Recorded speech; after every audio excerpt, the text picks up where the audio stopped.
अस्सलाम वालेकुम रहमतुल्लाहि व बरकातुहू। This is इरमान। तो एक और नई वीडियो के साथ आपके साथ फिर से हाजिर हूँ। क्लास 9 मैथमेटिक्स चैप्टर नंबर 1 की लेक्चर सीरीज का हमारा स्टार्ट था। तो यहाँ पर हम लेक्चर 4 तक पहुंच चुके थे लास्ट वीडियो में, और लेक्चर 5 की बारी है। और लेक्चर 4 में हमने डिस्कस किया था 1.1 एक्सरसाइज को पूरा सॉल्व किया था।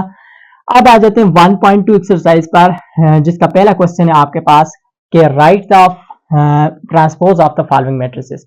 हमारे पास यहाँ पर क्वेश्चन 1 में आपने इन सारे पार्ट्स के क्या फाइंड करने हैं, ट्रांसपोज फाइंड करने हैं। तो पार्ट नंबर 5 गिवन है, इस पार्ट को मैं करूंगा, बाकी सारे पार्ट आप खुद करोगे इंशाल्लाह इसी मेथड से, ठीक है। सो ट्रांसपोज में लास्ट टाइम डिस्कस कर चुका हूं कि ट्रांसपोज का मतलब होता है नंबर ऑफ रोज को नंबर ऑफ कॉलम में चेंज कर देना। तो चलें इसको सॉल्व करते हैं। देखें, तो यहां पर मैं लिखूंगा सोल्यूशन। तो आपने यहाँ पे इस मैट्रिक्स का नाम क्या है, टी, यानी कि टी कैपिटल टी इस मैट्रिक्स का नाम है, ठीक है। अब यहां पर लिखोगे taking transpose on both side, on BS both side मतलब, ठीक है। सो ट्रांसपोज लेंगे तो यहां पे कैपिटल टी का ट्रांसपोज को स्मॉल टी से जाहिर करते हैं, और ये जो कैपिटल टी है ये मैट्रिक्स का नाम है, ओके। सो अब हम यहां पर 6, 7, 8, 13, 1, 3, 2, 4 एंड 5, और इसके ऊपर भी ट्रांसपोज, क्योंकि taking transpose on both side, ठीक है। अब फर्दर इसको सॉल्व करेंगे। यहां पर ये टी तो अपनी जगह पर टी का ट्रांसपोज ही रहेगा। अब इसको सॉल्व कर लेंगे जब, अब इस ट्रांसपोज को नंबर ऑफ रोज को नंबर ऑफ कॉलम में चेंज करना है। तो आप देखें यहां पर फर्स्ट रो जो आपके पास, ये फर्स्ट रो, इसको आपने कॉलम बना देना। पहली रो थी, पहला कॉलम बनाओ इसको, तो 6, 7, 8 ऐसे करके लिख लो, इसको ऐसे करके लिख लो, ठीक है। अब सेकंड रो को भी आप सेकंड कॉलम बना दो, 13, 1, 3, देखो ये पूरी रो पूरा कॉलम बन गया। अब थर्ड रो देखो, थर्ड कॉलम बन जाएगा, यहाँ पे 2, 4, 5। तो ये हमने इसका ट्रांसपोज फाइंड कर लिया। सिंपल सी कहानी है। नंबर ऑफ रोज, पहली रो को पहला कॉलम बना दे, सेकंड रो को सेकंड कॉलम, थर्ड रो को थर्ड कॉलम बना देना। तो सिंपल सा है। बाकी सारे पार्ट्स में भी आपने ऐसे ही करना है। तो पार्ट 5 के बाद यहाँ पे सारे पार्ट मैंने 1, 2, 3, 4 सारे सॉल्व कर दिए आपके सामने। इसका आप यहाँ से स्क्रीनशॉट ले लें, और स्क्रीनशॉट लेके बस इजी है, आप खुद भी सॉल्व कर लोगे, लेकिन मैं आपके सामने सॉल्व भी कर दिया। यहाँ पे इसमें एक ही रो है और एक ही कॉलम है। जब आप इसका ट्रांसपोज निकालोगे तो इसकी एक ही रो है, तो एक ही रो को जब कॉलम में चेंज करेंगे तो एक ही कॉलम, यानी कि 6 इसका ये आंसर आएगा, ओके। तो इसको भी आप देख लीजिए, इस फर्स्ट रो को फर्स्ट कॉलम, सेकंड रो को सेकंड कॉलम, थर्ड रो को थर्ड कॉलम, ओके। तो क्वेश्चन नंबर 3 पर आ जाते हैं। 2 को हम एंड में सॉल्व करेंगे। 3 मोस्ट इंपॉर्टेंट, 3 और 4 क्वेश्चन मोस्ट इंपॉर्टेंट है पेपर पॉइंट ऑफ व्यू से।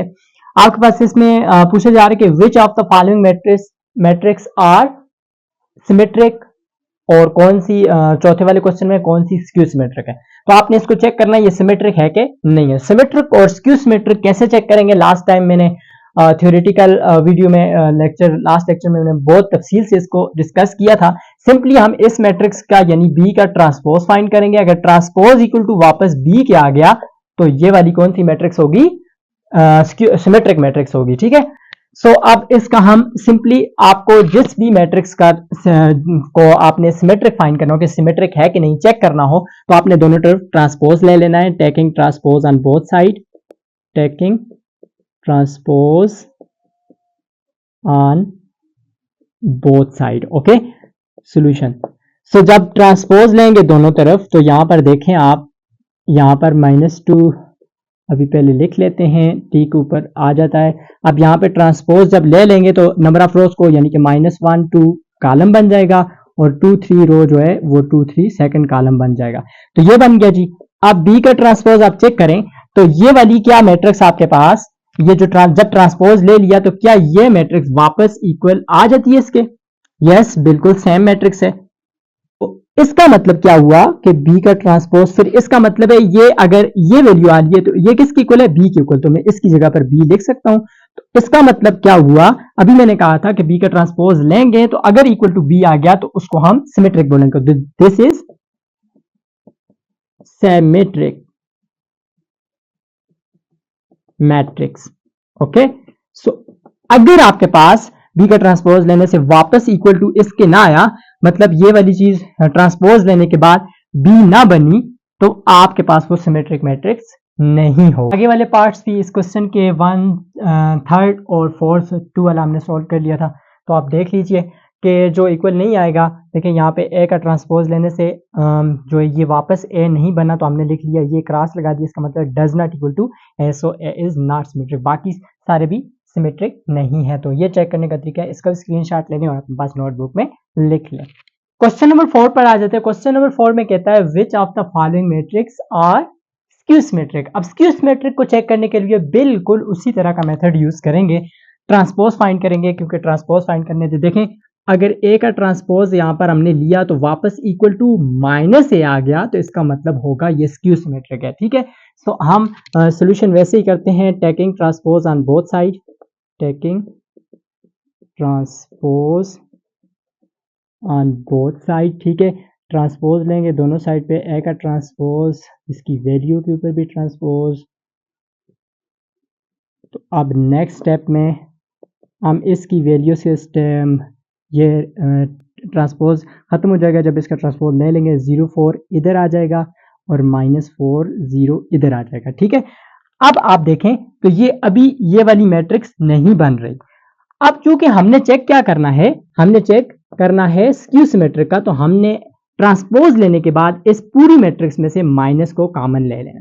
जब माइनस को कॉमन लिया, क्योंकि हमने -a के ऊपर प्रूव करना है ना, तो माइनस कॉमन लिया तो 0 के ऊपर तो कोई चार्ज नहीं होता, 0 तो 0 ही रहेगा। अब ये -4 है, क्योंकि माइनस कॉमन लिया हो तो माइनस अंदर के सारे साइन चेंज कर देगा, -4 है तो ये +4 हो जाएगा, ये 4 है तो ये -4 हो जाएगा, ये 0 हो जाएगा। अब देखें तो ये वाली वैल्यू वापस इक्वल टू a आती है, तो हम क्या लिख लेंगे, हम यहां पर लिख लेंगे a का ट्रांसपोज इक्वल टू माइनस अपनी जगह पर रहेगा और इसकी जगह पर a लिख लेंगे। तो इसका मतलब क्या होगा कि ये मैट्रिक्स जो है a, ये हमारे पास स्क्यू सिमेट्रिक है। सो यहां पे लिख लेंगे a matrix is skew symmetric matrix.